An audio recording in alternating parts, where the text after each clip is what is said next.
Miqtë e mirë dita dhe mirë se erdhët në transmetimin tonë të drejt për drejt, si çdo mesditë, do jemi në shoqërinë e emisionit Me Zemër të Hapur, duke i uruar të gjithë atyre që po na ndjekin drejt për së drejti një muaj të mbar, do të rikthehemi një çështje shumë të rëndësishme që të paktën gjithë historinë e vrasjes së Martin Çeços me datën 12 qershor të vitit 2022, ku vetë familjarët e Çeços, por edhe personat e implikuar në vrasjen e të riut, i cili fillimisht u duk si vetëmbytje në rezervuarin e fshatit ku ai jetonte së bashku me babain e moshuar, kanë qenë pjesë e emisionit Me Zemër të Hapur, duke filluar nga të gjithë të akuzuarit, por edhe familjar të Martin Çeços. Ndërkohë që gjykata e shkallës së parë ka dhënë plot 20 vite burg për Martina Pajollarin, e cila ka folur e para dhe ekskluzivisht në studion e emisionit Me Zemër të Hapur, dhe më pas familjarët e Valter Mollës, Edlir Mollës dhe Blendi Angjos, njëkohësisht ashtu siç e theksova pak më përpara, kanë folur edhe familjarët në fakt të ndjerit Martin Çeço, duke i ballafaquar të gjitha palët dhe duke qenë një hap përpara policisë dhe prokurorisë për të zbardhur të vërtetën. Por çfarë ndodhi? Gjykata e apelit ka lënë në arrest shtëpie Martina Pajollarin, këtë vajzë të re, e cila u akuzua si bashkëpunëtore në vrasjen e të riut. Për më shumë, ndiqni materialin e përgatitur nga stafi i emisionit Me Zemër të Hapur dhe rikthehemi në transmetim të drejt për drejt me Martina Pajollarin nga ambientet e arrestit të shtëpisë ku ndodhet në banesën e saj në Kolanec të Korçës.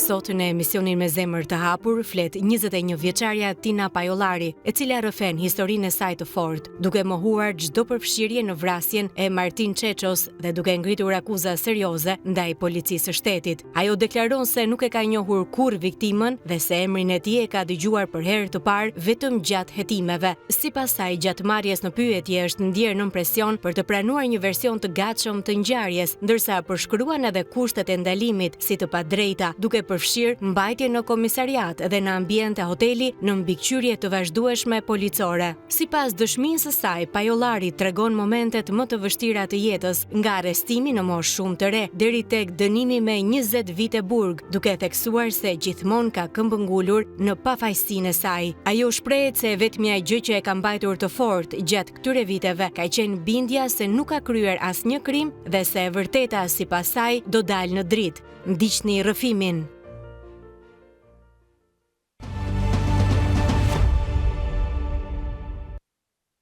Rikthehemi në transmetim të drejt për drejt me mua në studio, psikologja klinike Eksena Qerisi. Përshëndetje, mirë se erdha. Përshëndetje, Vis. Të dyja bashkë përshëndesim drejt për së drejti nga Tirana në fillimin e majit, pra data është 1 maj, por është fundi i këtij transmetimi, i kësaj jave të transmetimit. Tina Pajollarin, Tina, përshëndetje. Përshëndetje. Në radhë parë falenderoj që rikthehesh përsëri në studion e emisionit Me Zemër të Hapur. Faleminderit. Në fakt, gjykata e shkallës së parë të ka dënuar me 20 vite heqje lirie dhe më pas gjykata e apelit ka rikthyer arrest shtëpie në Kolanec në familjen tënde. Nuk e di, domethënë, kur u mor vendimi i gjykatës së apelit, e dashur Tina, si u ndjeve? Është gabim, sepse unë jam në fshatin Marian. Je në fshatin Marian. Të kërkoj ndjesë sepse ngatrohet Kolaneci në fakt edhe aty ku është gjetur trupi i të ndjerit. Atëherë, të lutem, Tina, më ndjek? Si ishte rikthimi yt në familje? Do doja të dija fillimisht. Është bërë një kanfre, sepse unë e para jam në fshatin Marian dhe unë kam bërë 3 vjet e 5 muaj burg, pas 3 vjet e 5 muaj kam dalë në Pikërisht, atë po flasim edhe ne. Ti je në arrest shtëpie, mbasi lej qelin dhe u ktheve në familje. Si ishte atmosfera, çfarë ndjeve? Si ishte familja jote? Si e priti lajmin e gjykatës së apelit? Tina, më ndjek? Po. Atëherë, si është gjendja jote në këto momente? Tani në këto momente shumë mirë jam. Si të priti familja? Shumë mirë. Si ishte rikthimi yt? Ma përshkruaj pak, çfarë emocione shpate? Mbas 3 vite pak e izoluar. Patjetër që kisha sa po dola nga pas 3 vjet e 5 muaj, normal. 3 vite e 5 muaj. Tina, ne të dyja bashk, por edhe me stafin e emisionit Me zemër të hapur, me pjesëtar të redaksisë, të cilët vazhdojnë të jenë përsëri pjesëtar, të cilët nuk janë për shkaqe edhe të tyre personale, sepse jeta e tyre personale është zhvilluar, ti në fakt e mbajtur një qëndrim të cilin vazhdon ta mbash edhe sot. Madje emisioni Me zemër të hapur dhe kolegja që ka qenë pjesë e emisionit dhe redaksisë emisionit Me zemër të hapur është kapur edhe në përgjime në lidhje me ty. Do doja të ndaloja pak, ne kur flisnim si me nënën tënde, por edhe me ty, ti këmbgulje vazhdimisht për një presion të jashtëzakonshëm që të ka bërë policia e Korçës për të pranuar një skenar që ata e kishin të përgatitur. Vazhdon ti qëndrosh këtij versioni? Patjetër që po. Patjetër që po. Çfarë të bëri mbasi shkëpute marrëdhëniet me redaksinë e emisionit Me zemër të hapur që nuk të lejuan të merrnin me orë dhe me ditë të shumta në komisariat, në pyetje, çfarë të bëri të pranoje një tjetër version nga versioni që ti kishe dhënë live në këtë studio?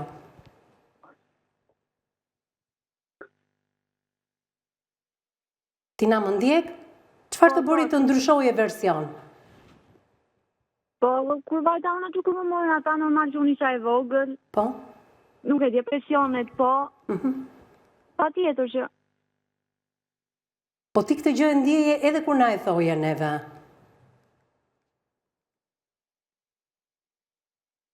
Urdhë edhe një të lutem. Më dëgjon mirë apo jo? Sepse unë dëgjoj që në sfond ndoshta dëgjohet edhe zëri i mamit, por ndoshta edhe i babit.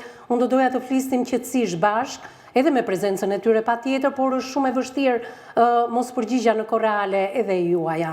Atëherë, ti kur ne të telefononim, thoje që unë nuk jam e përfshirë, nuk kam lidhje me të ndjerin, Martin Çeço, apo jo?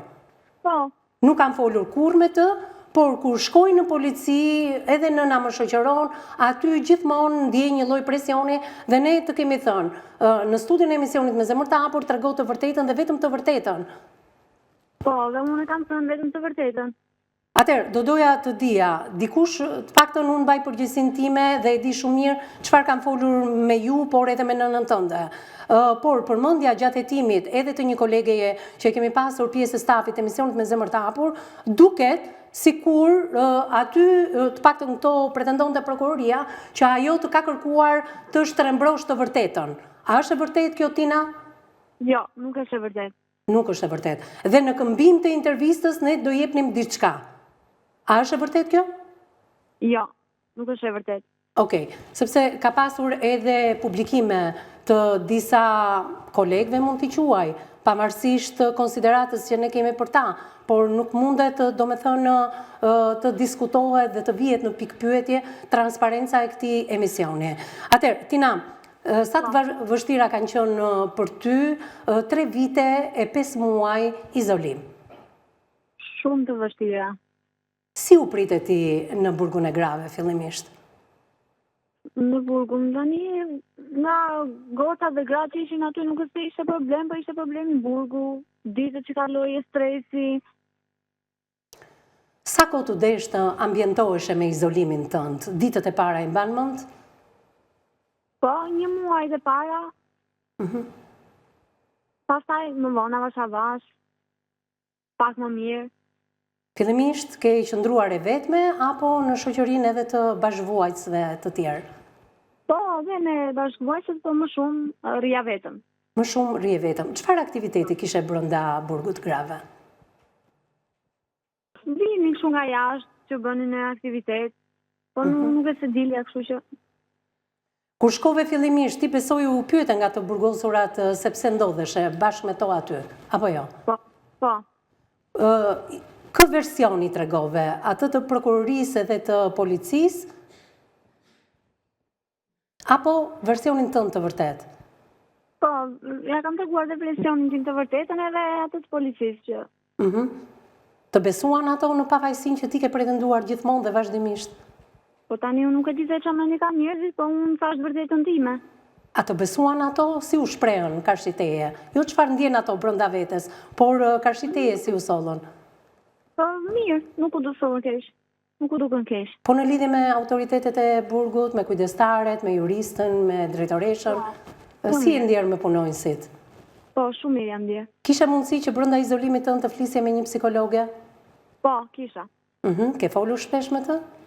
Po, vija flisja me psikologes. I tregoje që një tjetër version më ka paraqitur policia, cilin unë e kam firmosur, kështu po hetohem, por unë ndihem e pafajshme sepse për arsyet e tua që do t'i flasim pak më vonë. Po, e kam thënë që jam e pafajshme se nuk kam lidhje në atë ngjarje, kaq. Kaq. Të bëri psikologja të besoje këtë version dhe këtë version e ke thënë bashkë me mbrojtjen tënde në gjykat gjatë gjithë proceseve gjyqësore? Po, patjetër.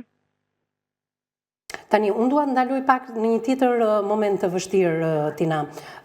Vendimi i gjykatës së shkallës së parë ka qenë Valter Molla 25 vite, Edlir Molla 23 vite, Martina Pajollari ose Tina, siç të thrasim ne 20 vite, dhe Blendi Angjo 13 vite. Kur u mor ky vendim dhe gjyqtari përmendi emrin tënd, 20 vite, kush ishte ajo ndjesia e parë? Ke qenë ti në sallën e gjyqit? Po, isha. Kush ishte ndjesia e parë kur dëgjove 20 vite?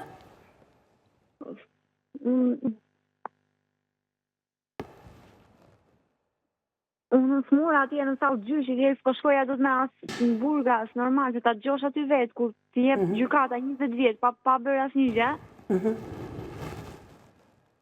Unë ndjeve keq. Do të më thuar shumë keq. Pra ke qenë në gjendje shëndetësore të keqe në momentin që gjykata e mori këtë vendim. Ama, mbrojtja jote, sa po ka dalë nga salla e gjyqit dhe ti e dënuar me 20 vite, ka pretenduar që apelin do ta bënte dhe do kërkonte mos përfshirjen tënde, siç ndodhi në fakt, në vrasjen e Çeços. Martin Çeços. Dhe kjo ndodhi në fakt. Po, ndodhi. Atëherë, Martina, për gjithë ata që nuk e kanë ndjekur rrëfimin tënd në 2022 në studion e emisionit Me Zemër të Hapur, është vetëm emision që ka pyetur të gjitha palët, familjarë të Valter Mollës dhe Edlir Mollës, pjesëtar të familjes së Blendi Angjos, pjesëtar të familjes së të ndjerit, por dhe ty personalisht edhe nënën tënde. Unë do doja të ndaloja dhe të kujtonim edhe një herë. Kush ka qenë njoja jote, në qoftë se ka pasur një njoje, midis teje dhe Martin Çeços? Kam pasur njoje fare dhe nuk e njihja fare. Nuk e njihje fare? Jo. Atëherë, kur ti nuk e njihje fare, kush ka qenë qëllimi i policisë për ta ndryshuar hetimin, për të ngritur një skenar dhe për të përfshirë edhe ty në skenarin e saj? Pse? Atë se di, unë ja ta nxjerri policia, se ata e din. Çfarë kërkuan ato nga ty, e dashur? Në atë kohë, policia çfarë kërkonte nga ty? Që ti të pranoje që kishe një njohje me Martin Çeçon? Urdhë? Policia kërkonte në atë kohë nga ty që ti kishe një marrëdhënie apo një njohje, apo keni shkëmbyer mesazhe me Martin Çeçon? Jo, fare as. Ta ka kërkuar policia këtë gjë? Policia e kërkoi dhe e bëri atje gjitha, në çoi dhe në burg dhe i bëri gjitha, çai dhe ishte shefi. Tina, ti ke firmosur në të gjitha deklaratat e tua? Ke pasur një moment që e ke pranuar njohjen me Çeçon? Jo. Çfarë ke firmosur ti? Mban mend? Pra ti e ke kundërshtuar skenarin e policisë? Urdhë? Ti e ke kundërshtuar skenarin e policisë, pra si e pranoje? Ti ke thënë ndonjëherë që po? Po? Ka pasur dhe momente që kam kundërshtuar. Tani kam 3 vjet, 4 vjet tani s'maj me mirë, se çka kam firmosur ça. E dashur, ti në atë kohë sapo kishe bërë 18 vjeç dhe ishe edhe e fejuar, apo jo? Po. Sa ditë je mbajtur ose sa ditë je pyetur në komisariatin e policisë? Shumë herë. Shumë herë. Ndërkohë shkoje dhe vije në shtëpinë tënde apo qëndroje në ambiente diku pranë policisë së Korçës? Pranë policisë Korçës dhe në hotelet e komisariatit aty afër. Në hotelet e komisariatit, unë e di që komisariatit nuk kanë hotele. Po, aty afër komisariat, aty afër policisë. Me kë qëndroje në hotel? Vetëm. Vetëm? Po. E shoqëruar nga askush? Po, e shoqëruar nga policia, aty që rinin me mua. Rinin me ty në ambientet e një hoteli? Po, që ndodhet pranë policisë. Që ndodhet pranë policisë? Po. Për çfarë rije në hotel ti dhe pse e shoqëruar? Ashtu donin ata, më çonin atje, më mbanin atje. Qa mund të bëja unë një fëmijë vetëm?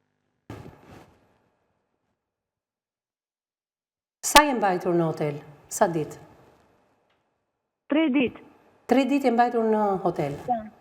Kur ato ushtronin presion mbi ty për të ndryshuar skenarin dhe për të pranuar, në fakt njohjen me Martin Çeçon, ti kundërshtoje ata?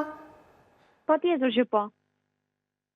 Po ata çfarë të thonin? Si të kanë trajtuar brenda ambienteve të komisariatit? Si të kanë trajtuar? Shumë keq më kanë trajtuar. Që do të thotë? Që të thotë, më mbanin aty, më vërtisnin, më kërcënonin, do ta pranosh do shkosh në burg. Do marrësh kaq vit, do kalbesh në burg. E mban mend sa vite të thonin që do dënoheshe? Jo, më tha që do kalbesh në burg, nuk ka thënë sa vite. Kanë ushtruar dhunë psikologjike ndaj teje, por do doja të dija, ka pasur dhunë fizike? Po, ka pasur. Ka pasur edhe dhunë fizike? Po, të gjitha. Sa punonjës kanë qenë, mban mend? Kanë qenë shumë. Shumë. Po. Në qoftë se do të i mban mend emrat e tyre? Po, 2 i mbaj. Po kanë qenë më shumë se 2, apo jo? Po, kanë qenë më shumë, po 2 emra i mbaj mend, kurse të tjerët nuk i mbaj mend, se këta rrinin më shumë dhe këta e kishin qenë shtjen përsipër. Në qoftë se ti do t'i shikoje përveç këtyre të dyve që i di dhe emrat, edhe punojësit e policisë të tjerë, do t'i identifikoje sot? Po, në qoftë se i shoh edhe më kujtohen.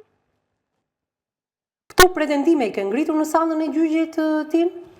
Po, patjetër. Si ka reaguar gjykata? Se tani duke dëgjuar këtë dëshmi tënden, të cilën unë jam e prirur ta besoj se kam dëgjuar në momentet e para kur është përmendur emri yt. Madje ti ke paralajmëruar që po mushtrohet një lloj presioni, por ti shkoje nga policia ktheheshe, të paktën në shtëpi derisa humbëm kontaktet bashkë, sepse besoj të është sekuestruar telefoni. Po. Dhe ka mundur pastaj të flasë edhe me nënën tënde. Kur gjykata i dëgjon të gjitha pretendimet tua, si ka mundësi që gjykata e shkallës parë të dënojë me 20 vite burg? Gjykata e shkallës parë nuk mori për sipër asnjë gjë nga ato që thash, unë mori të gjitha ato që interesonte nga policia. A u pyetën punojësit e policisë që të kanë marrë në pyetje, të kanë ushtruar dhunë, të kanë mbajtur në hotel për 3 ditë, në mbikëqyrjen e tyre? Sikur nuk i pyeti njeri, kush e pyese? Po brenda ambienteve të komisariatit ato ditë që ti e marrë në pyetje, ke kërkuar ndihmën e një psikologu pavarësisht se sapo kishe bërë 18 vjeç? Jo, fare, s'më kanë as psikolog, as një gjë. E kuptoj. Tina, ti mos u shkëput sepse është momenti i hapësirës së parë publicitare, kemi shumë pyetje të tjera në lidhje se si e ndjer ti, si do vijoj procesi, por do rikujtojmë edhe një herë për teleshikuesin, a ke pasur apo jo njohje, ku bazoheni ju, përse mbrojtja juaj i është drejtuar Metës, kompania që mbulon në fakt Facebookun, sepse pretendohet se ti ke pasur shkëmbim mesazhesh nëpërmjet Facebookut me të ndjerin Martin Çeço. Ndjekim publicitetin e parë dhe rikthehemi më njëherë në transmetim të drejtë për drejtë.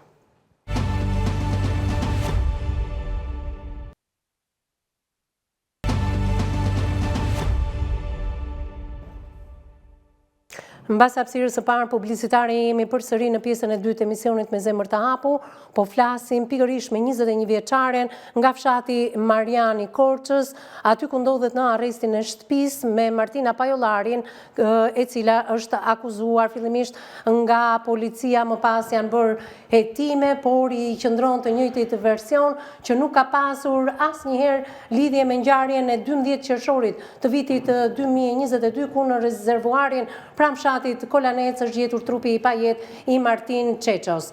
Martina, më dëgjon? Po, të dëgjoj. Atëre, kur e ke dëgjuar për herë të parë emrin e Martin Çeços? Kur kam shkuar në komisariat. Ndërkohë që ky i fundit të ka dërguar në rrjetet e tua sociale ndonjë ftesë? Po, i ka hapur oficere policisë në komisariat. Ti e kishe vënë më parë emrin e tij që të kishte dërguar një ftesë? Po, më ka çuar një ftesë në Facebook dhe unë e kam fshirë, nuk e kam pranuar. Nuk e ke pranuar. Jo. Mund ta dim arsyet kur ai të ka dërguar ftesën, mos pranimi i ftesës? Se njifja, normal që persona që unë nuk i njoftë mund ta pranoja kur unë nuk e njifja. Tina, është e vërtet që ti ke disa llogari në rrjetin social Facebook? Urdhë?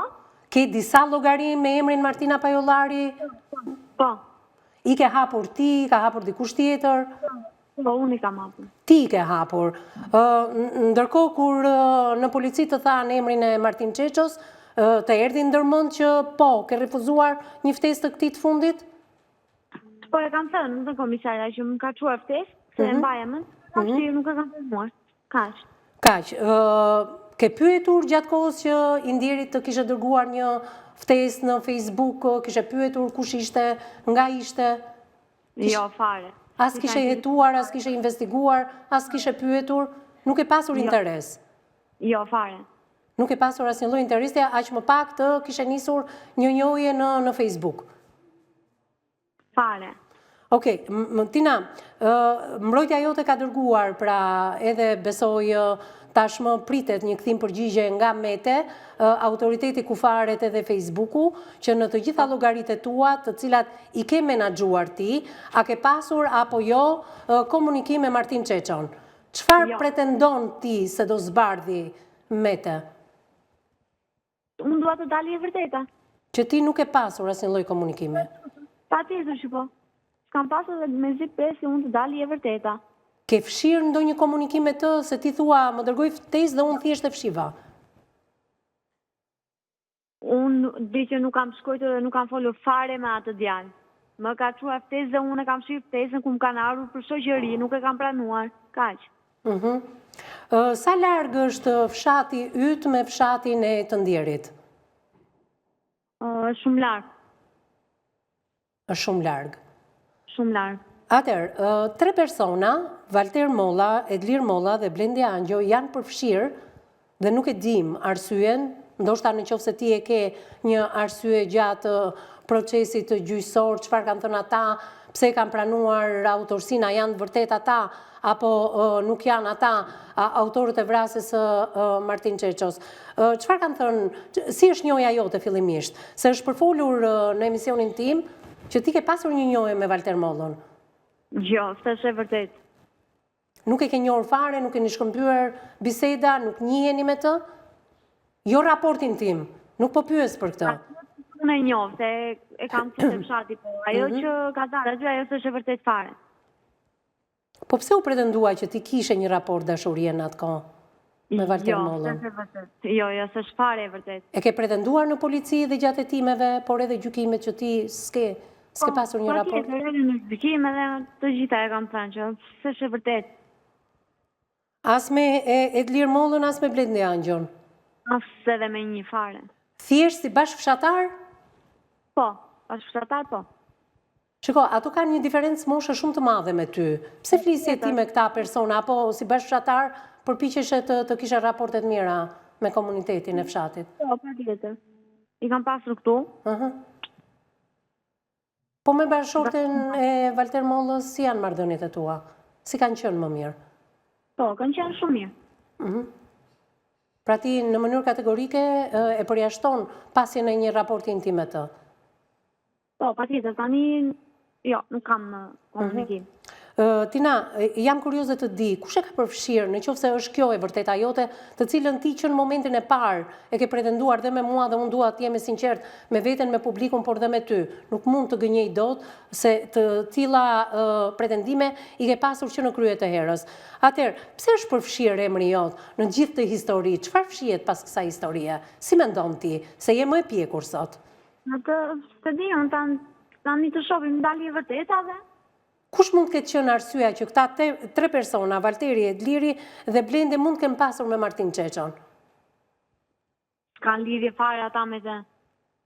A, ti mendon se edhe ata nuk janë të përfshirë? Po. E mendon këtë gjë? Po, e mendoj. Pra është dikush tjetër, i cili po mbrohet, apo janë persona të tjerë të cilën po mbrohen, nga kush mund të mbrohen? Martina? Edhe një të lutem si nuk e dëgjova. Atëre, ti thua që unë vërtet jam përfshirë dhe jam e pafajshme dhe i qëndroj versionit të parë të dhënë për ne dhe jo vetëm. Por ti thua që edhe Valter Molla, dhe Edlir Molla, dhe Blendi Angjo nuk janë të përfshirë në vrasjen e Martin Çeços. Po. Pra, policia skenarin e ka pasur të para përgatitur? Normal që po. Gjatë gjykimit, a ka pasur prova për përfshirjen e këtyre 3 personave? Jo, fare. Nuk ka prova për ta? Po si ka mundësi 25, 23 dhe 15 vite? Janë dënuar ata. Mbi ç'prova tina? Provat, ja, ti nxej gjykata, ta shohim çfarë prova si dha gjykata, se mori i qëndrovi i qëndrimit të prokurorisë, pra. E kuptoj. Mirë, emri jotë është ngatëruar edhe me një vajzë që i ndjeri ka frekuentuar në një dyqan byrektoreje në Korçë. Po. Ke pasur mundësi të flasësh me këtë vajzë, të pyesësh kush është kjo vajzë? Jo. Pse përmendet emri i kësaj vajze? Jo, nuk kam folë fare. Po kur gjykata e apelit ka dhënë masën e sigurisë arrest shtëpie për ty, si janë sjell familjarët e Martin Çeços? Motra... Ma ka dhënë masën arrest shtëpie gjykata e Korçës. Po. Karshiteje, si janë sjell? Motra e të ndjerit, babai, kush ka qenë në sallën e gjyqit? S'ka qenë asnjë kur kam dalë në arrest. Nuk ka qenë asnjë. Ja. Në fakt, për hir të së vërtetës, ne donim t'i riktheheshim në fakt të gjithë protagonistëve që kemi pasur në vitin 2022. Thash, kam pas familjar të Valter Mollës, Edlir Mollës, Blendi Angjos, familjar të Sëndierit, por edhe ti vetë nëna jote, kështu që do doja që ata të riktheheshin në studion e emisionit Me Zemër të Hapur për të dhënë dhe ata versionin e tyre. Në fakt, kryeredaktorja e emisionit Me Zemër të Hapur, Anila Kmata, ka folur në fakt me motrën e Martin Çeços, ajo shumë e mërzitur nga dhënia në fakt e gjykatës së apelit arrest shtëpie për ty, është e drejta e saj, ajo mendon se ky është versioni i vrasjes së vllajt, ndërkohë që ti akoma mban të njëjtin version.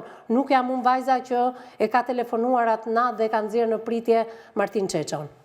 Po, normal, ajo është e vërtetë. Tani ata mund të mendojnë çfarë të duan, po tani kur dali e vërtetë ata shohin se kush është. Shiko, deklaratë e fortë është edhe për mos përfshirjen e Valter Mollës, Edlir Mollës dhe Blendi Angjos, në vrasjen e Martin Çeços. Po. Ti e beson këtë gjë, që nuk janë ata? Po, e besoj. Po atëre, çfarë mund të fshihet pas vrasjes së tij? Në qoftë se nuk është një histori roz, kush mund të fshihet? Atë se di unë, ta gjej. Nuk e asnjë ide, Tina? Jo, fare. Do me thënë, nuk e në një breng që kush mund të jetë, se duhet jetë me shumë pushtet, mendoj unë, që përfshihet edhe policia. Nuk di çfarë them. Mund të jetë arsye roz apo fshihet një arsye më e madhe? Se sa motivi roz për të vrarë dhe kush ka qenë interesi për ta vrarë Martin Çeçon? Me të drejtë nuk di asnjë gjë. Presim tani të shohim të dali e vërteta. Tina, në vrasja e Martin Çeços ka ndodhur me 12 qershor 2022. Ti kur i ke bërë 18 vjeç? 18, unë i kam bërë një muaj para se të arrestohesha. Një muaj përpara se të arrestoheshe. Në atë kohë me sa mbaj mend unë, ti ke qenë e fejuar, apo jo? Po. Me një djalë nga Vlora? Po. Si është marrëdhënia me të sot? Kam komunikim, nuk flas. Si që ndarja juaj? Si e përjetoi ai gjithë akuzën ndaj teje? Unë i kam shputur komunikime që kur kam qenë në burg, nuk kam folur me. Pse nuk të mbështeti ai ty? Si mendon? Po tani unë nuk kam mendim njerëzve. Njerëzit kam mendimet e veta, kështu që. Ai arriti të thoshte që kaq ishte marrëdhënia jon, dua ta shkëpus fejesën me ty? Jo, nuk tha gjë ai, thjesht unë e mora vendimin vetë dhe a ishe ti që e more vendimin? Po. Ja komunikove personit? Si? Po, ja komunikova. Çfarë tha ai në momentin që ti ja komunikove? Çfarë i theti? Duam ta dim. Që nuk mund me thash, nuk dua të flas me. Kash. Se ai edhe pse ishe në burg vazhdonte dhe komunikonte me ty. Po, kur isha në burg, po, pastaj edhe një moment që unë Tani, në ato biseda që unë nuk e di se sa janë, që mund të jenë të pakta, që ti bëje me të, ai të mbështeste ty, të besonte në pafajësi. Po, kështu thoshte që po, tani nuk e di unë çfarë mendimi ka. Pra, e kuptoj, por ti e more vendimin nën atë presionin e izolimit, do doje, do me thënë, ta ktheje kohën pas, edhe mos ti kishe dhënë një ndarje fejese me të? Përderisa të kam mbështetur, them. Po, tani... A kishte ai dilema që edhe mund t'ishe e përfshirë? Apo të besonte gjithmonë? Jo, nuk e mendonte atë. Ai nuk e mendonte? Jo. Po kur ti dhe lajmin që është më mirë që ne të ndahemi, çfarë tha? Foli. Nuk foli. Ti e di, tha? Po.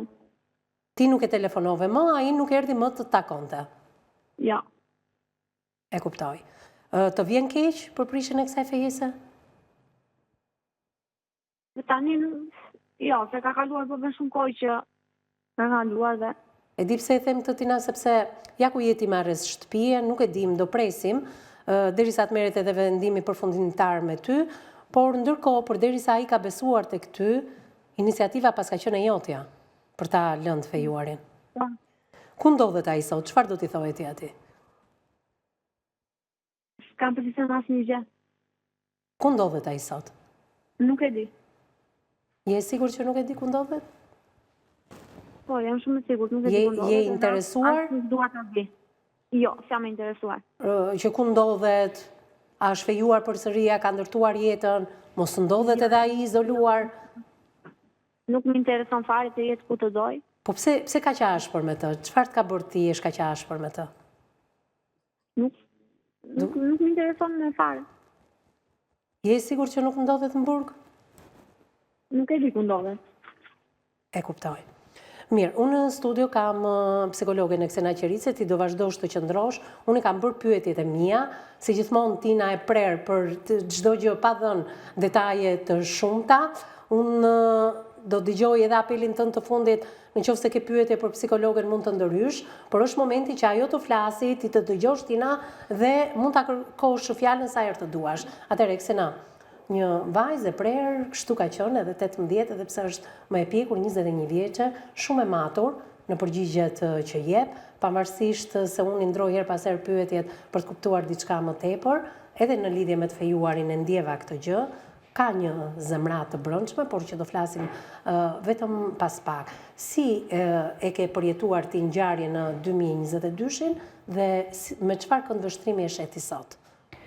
Sigurisht që janë ngjarje kur lën fije dyshimi në raport me kontekstin roz, janë si më të besueshme në qëllimin e vrasjes dhe e shfokusojnë vëmendjen.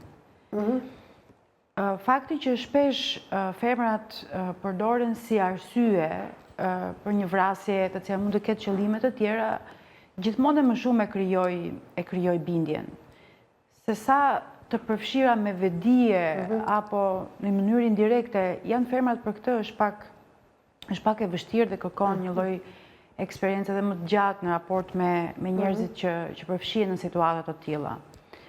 Sigurisht edhe nga efekti i moshës, pra kuptohet që mund të jetë e përdorur për qëllime të tjera dhe duket sikur tenton ta shfokusoj qëllimin, sepse janë të përfshirë më shumë se një person, dhe në situatat roz kryesisht mund të jetë një individ, por më shumë se 3 duket pak e çuditshme.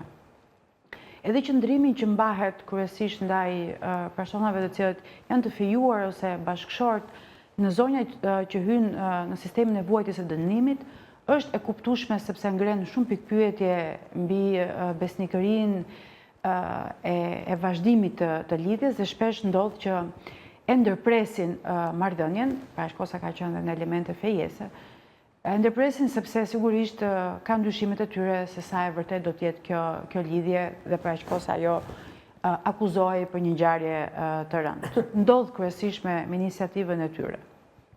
Qëndrimi i dyshim që me drejt ju ngritët në raport me faktin që përse është ajo e zemruar dhe nuk dëshiron, sigurisht pra kuptohet ndoshta edhe nga ftohtësia e tij emocionale, pasi ajo mund ta ketë. Pra ose nëse qëndron diçka tjetër, të cilën ne thjesht mund të dyshojmë dhe nuk mund të japim version. Të ka për krahur, e besonte versionin tonë dhe tha po, përderisa e izoluar në burg, ai e telefononte. Pra do të thotë që ka pasur një lloj përkrahje. Do të marrim në konsiderat që ka 3 vite si ngjarje brenda saj, që është konsoliduar sepse nuk kishte nuanca emocionale në rrëfimin e saj. Dhe përgjigjet e prera sigurisht e kanë bërë atë të mbrohet nga fakti që nëse është përfshirë në një ngjarje të cilën ajo nuk është autori kryesor, sigurisht i duhet edhe nën efektin e presionit të cilën ajo e tregoi në komisariat. Nëse roli sipas prokurorisë ka qenë që Tina e ka telefonuar të ndjerin, e kupton, dhe ka nxjerrë në prit, e detyruar nga Valter Molla, i cili sapo kishte mësuar që ai komunikonte me Tina Pajollarin dhe duke qenë se kishin pasur një marrëdhënie, Valter Molla dhe pse i martuar me fëmijë. Duket e çuditshme sepse të dy fshatat janë shumë larg nga njëri tjetri dhe shumë e çuditshme se si e kanë përfshirë pra këtë, ose mund të kemë përdorur faktin elementit të rrjeteve sociale, që mund të ketë bërë ftesë, siç bëjnë shumë djem në raport me vajza që njohin rreth e rrotull fshatrave ku ata jetojnë, dhe mund ta kenë përdorur. Pra nëse ecim me logjikën që policia ka patur një skenar të gatshëm, sepse ka dashur të largojë qëllimin pse është bërë vrasja, sigurisht që kanë përdorur të gjitha elementet që mund të lidhen me njëra tjetrën. Dhe fakt që mund të ketë emri i saj korresponduar me dikë tjetër, sigurisht dhe njohjen ose kërkesën në Facebook e kanë përdorur si një lloj lidhje logjike për të thënë që ja, kjo është arsyeja roz e situatës. Sepse ata duken që janë të mëdhenj në moshë dhe vajza është e mitur. Dhe thotë që ajo mund të jetë manipuluar, mund të jetë përdorur, se sa me vedije, se sa me pa vedije, se sa me gënjeshtër, sigurisht që këtë hetimi e cilëson më mirë, por ajo është përdorur sigurisht për të çfokusuar të gjithë thelbin e ngjarjes. Megjithatë, gjatë hapësirës së parë publicitare, ne në pamje të mbulim që na afron në fakt Regjia, kemi parë edhe momentet e para, jo vetëm të Tinës në sallën e gjyqit, por edhe të 3 personave, dhe filluam ti analizonim së bashku. Unë do doja të riktheheshim pas hapësirës së dytë publicitare që e shfaq Regjia në këto momente, se çfarë analizash do bësh ti për 3 personat, për Tinën, ku është ndryshimi midis të treve, vetëm pas pak në pjesën e tretë dhe të fundit.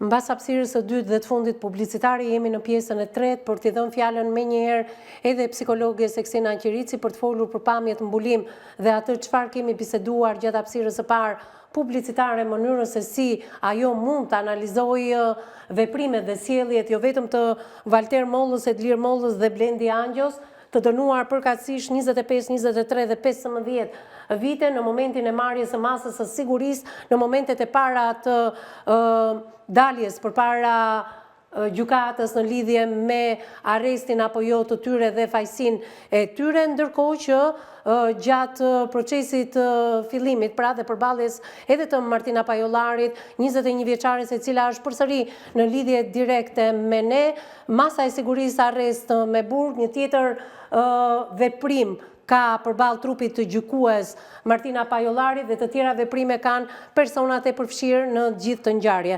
Ndërkohë dua të shkoj tek Tina. Tina, më dëgjon? Po, të dëgjoj. Unë dua të di kush nga familja jote vinte dhe të vizitonte në burg. Mami, motra, babi. Si ishte sjellja e tyre ndaj, se ti ke dhe një motër në mos gaboj në Greqi? Po. Ajo si është marrëdhënia me motrën e Greqisë? Shumë mirë. Shumë mirë. Okej. Si ishin vizitat e tyre me ty në burg? Sa zgjasnin ato? Çfarë të thonin? A të jepnin kurajo? Jemi shumë kurioz të dini. Paketëse që më jepnin kurajo. Si po e shijon ti lirin këto ditë? Liri i thënçin, po të paktën aty në shtëpinë tënde? Më mirë, normal, që jam në shtëpi. Është më mirë. Patjetër. Okej, më dukesh edhe më e sigurt në vetvete dhe ndërkohë ndalojmë pak tek analizimi i këtyre mbulimeve në sallën e gjyqit në momentet e para të vendosjes së masës së sigurisë dhe normalisht bëri një analizë të cilën unë dua ta ndaj me Tinën, por dhe me të gjithë ata që na ndjekin në transmetim të drejtë për drejtë. Tu e mbajmë regjia. E fillojmë këtu. Shiko, e papranueshme, 3 burra, e mbajmë regjia pak aty, 3 policë dhe një zonjë. Dhe një policë zonjë. Qëndrimi tyre është, nuk e di. Është e lehtë. Ja, këtu e mbajmë pak regjia? E stopojmë pak, po? Është e lehtë për të kuptuar niveli i presionit, se është vetëm 18 vjeç dhe ta krijon dhe për më tepër gjithë ajo mas mbrojtëse, sigurisht duket për t'i dhënë rëndësi asaj gjës që ata kanë menduar që ajo ka bërë. Ndërkohë që është një presion i cili krijon shumë lehtë shumë situata.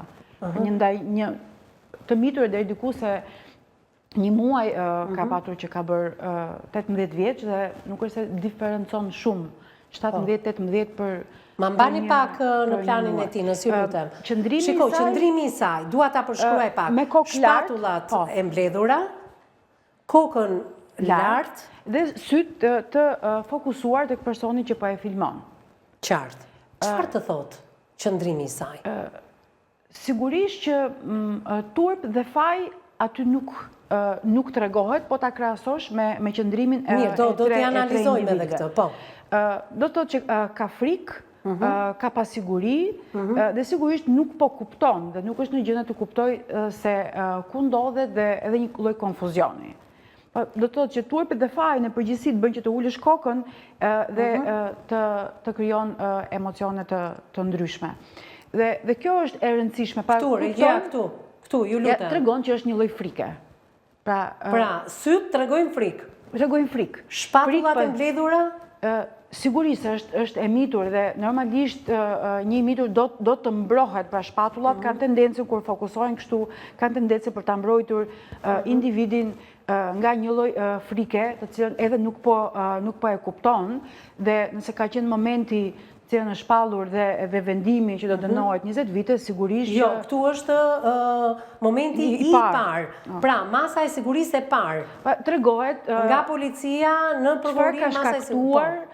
Çfarë ka shkaktuar presioni i gjithë kësaj strukture tek një individ. Sa po kishte dalë nga ato pyetjet disa ditë në komisariatin e policisë mbajtja në hotel, e ke parasysh janë momentet e para, ai 72 orësh i parë, për cilin ne flasim gjithmonë.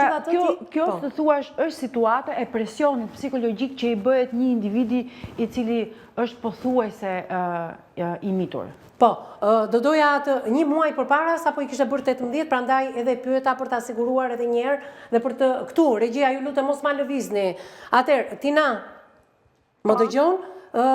Ti e mban mend pamjen për masën e sigurisë, e veshur me atë xhupin gri. Po. Sytë tua,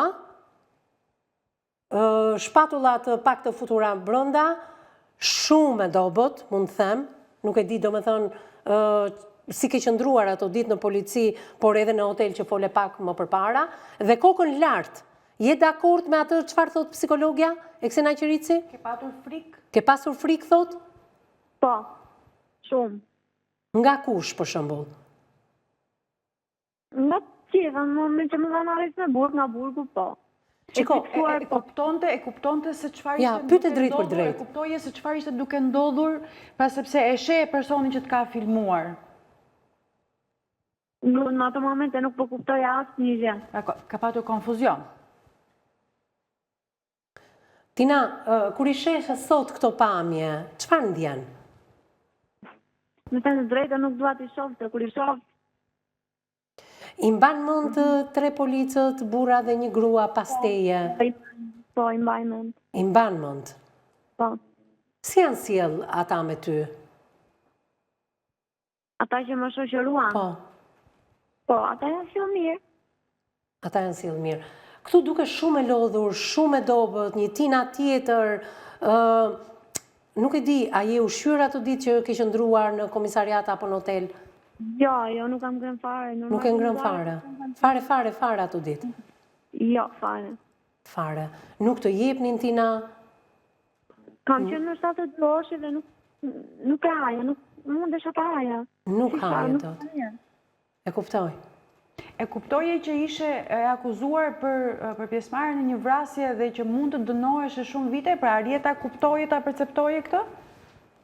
Jo. I kanë thënë ata që do dënohesh shumë. Qartë, pa ajo vetë nuk arrin do ta kuptonte, pra nga fakti që nuk e njihej personin, apo nga fakti që të kishin përfshirë në mënyrë të pakuptimt? Po, patjetër, më kishin përfshirë në një mënyrë që unë e dija që nuk isha, dhe nuk isha bërë një gjë të tillë. Tina, kur ti thoje nuk e kam njohur Martin Çeçon përveç se një ftesë të cilën e kam fshirë, ata pse këngulnin, çfarë të thonin? Se kjo është shumë mister. Ata më thoshin që ke folur dhe ke shkuar ti, e ke vrarë gjithë ata. Po ku i kishin provat? I vun provat përpara që ti të thoje po? Jo, fare, asë një lloj prove. As një lloj prove. Jo.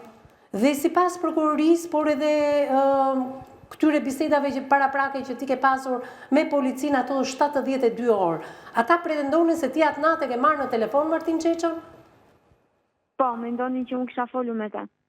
Po ti i tregove se celulari yt është sekuestruar nga policia. A është bërë ekzaminimi i telefonit tënd celular? A ke folur ti me personin? Jo, fare. Ata pretendojnë që Valter Molla ka pasur një lidhje me ty, ka mësuar që ti komunikoje në Facebook me të ndjerin, dhe çfarë kërkoi nga i ndjeri? Pra të mori ty me makinë, me Foristrat në mos gaboj? Po.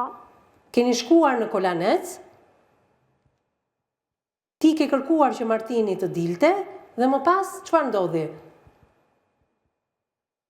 As ka folur me atë? Jo e di, unë them çfarë pretendon prokuroria. Pse u përfshive ti? Nuk e di unë çfarë mendimi ka pasur prokuroria, po gjithsesi e vërteta do dali. Da e shohim.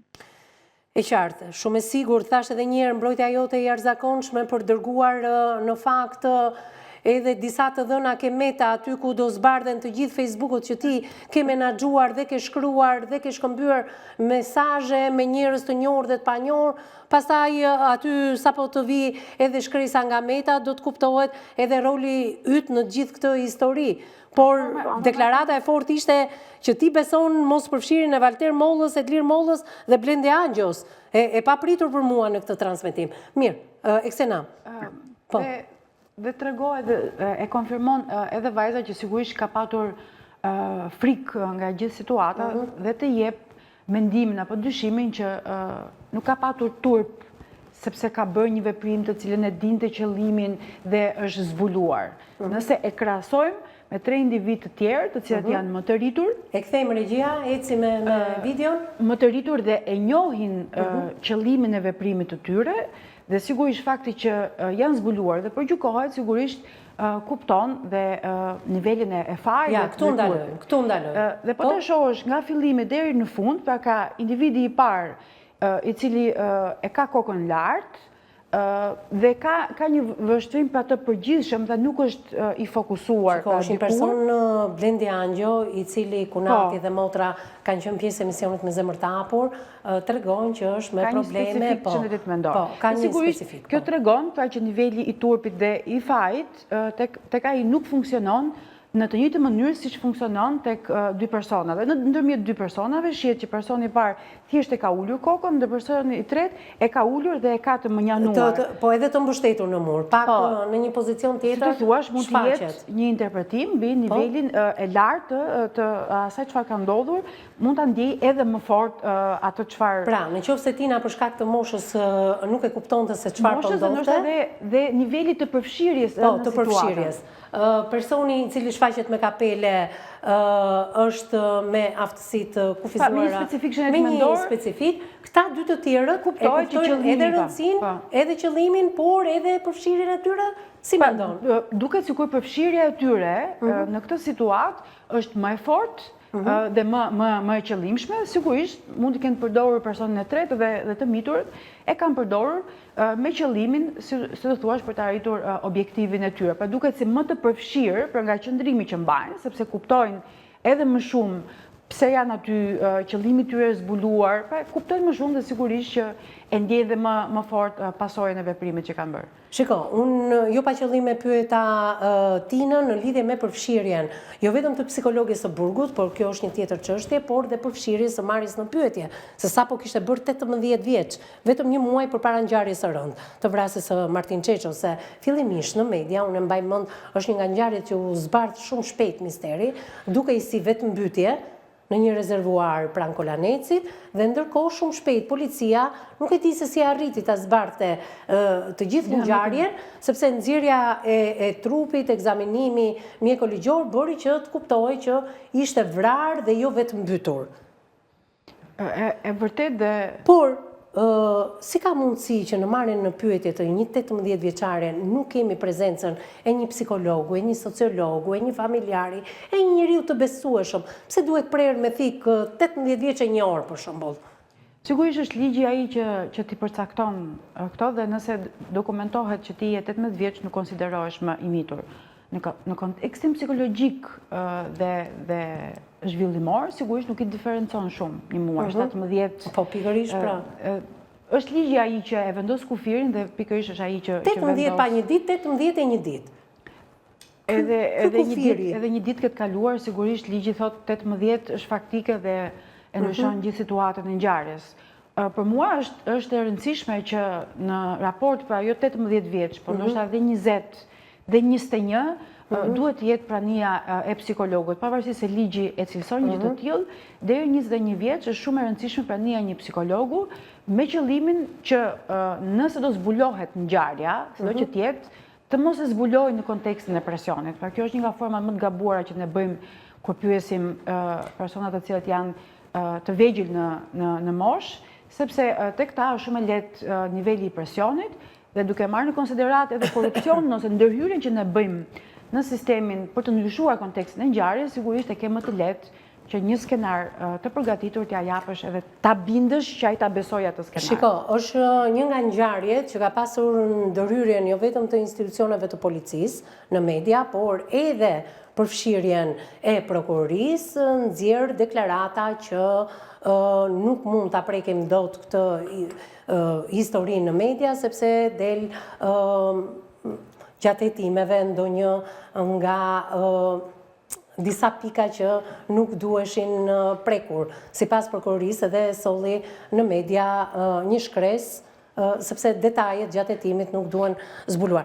Tina ka qenë vetmja që kanë ndryshuar jo një herë version, disa herë, por versioni i parë i saj, cilin unë e besoj fort dhe falenderoj sepse ka qenë versioni i parë i saj në studion e emisionit Me Zemër të Hapur, nuk ka ndryshuar asgjë nga ky 1 maj që jemi në transmetim të drejtë për drejtë. Pavarësisht ndryshimit dhe presionit që policia kishte her pas here mbi të dhe ajo ndryshonte shpeshherë deklaratat e saj. Sigurisht kupton dhe rëndësinë e presionit. Pra, nëse ju keni patur mundësi ta kontaktoni përpara se policia të bënte efektin e presionit, jo, policia në atë kohë mbante në mbikëqyrje.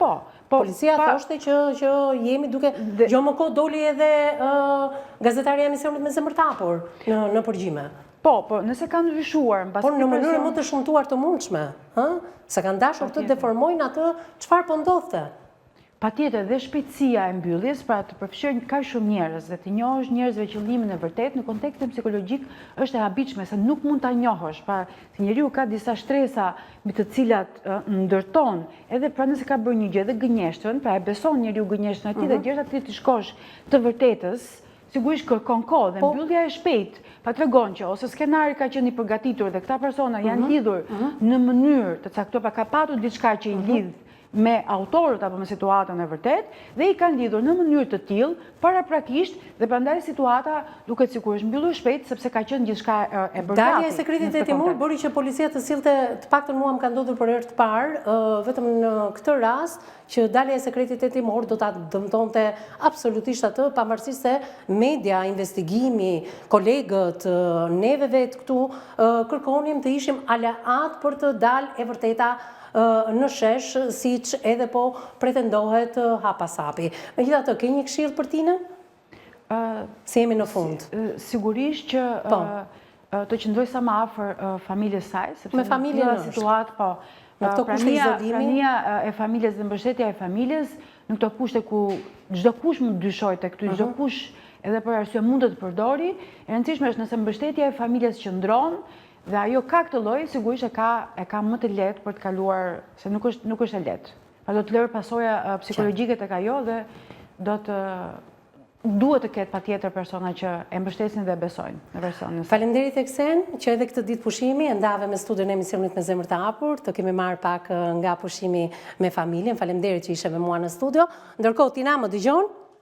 Po, të gjoj. Jam në fund, përpara se të falenderoj e dashur, si gjithmonë e gatshme për të bashkëpunuar me ne.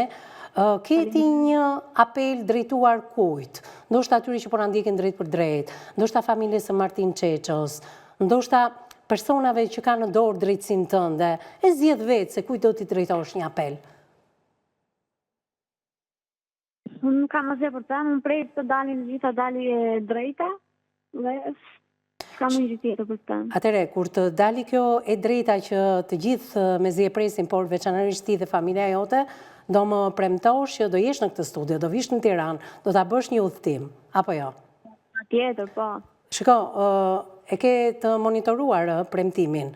Do ta kemi në YouTube, nëse se mban fjalën, atëherë do ta nxjerr për publikun. Të falenderoj, ishte një shaka, Tina faleminderit. Uroj gjithë mirat, uroj që të zbardhet e vërteta dhe ti qëndrosh versionit tënd, mos përfshirjen në një ngjarje të rëndë. Ndërkohë thash edhe një herë që kryeredaktore e emisionit Me Zemër të Hapur Anila Këmataj gjatë këtyre ditëve ka pasur një komunikim të drejtë për drejtë me motrën e Martin Çeços, edhe kjo e fundit shumë e shqetësuar në lidhje me lënien në arrest shtëpie të Martina Pajollarit, por edhe përfshirjen e personave të tjerë. A do zbardhet e vërteta e vllajt të saj, a do dënohen maksimalisht personat e përfshirë në këtë ngjarje? Unë shpresoj edhe ajo të na ketë ndjekur ditën e sotme dhe javën tjetër të jetë edhe ajo pjesë e studios emisionit Me Zemër të Hapur. Faleminderit miq që na keni ndjekur drejt për së drejti, edhe pse ditë pushimi ditën e sotme. Kemi ardhur në fundin e transmetimit për këtë javë, duke i uruar një fundjavë sa më të qetë, pa strese, pa probleme.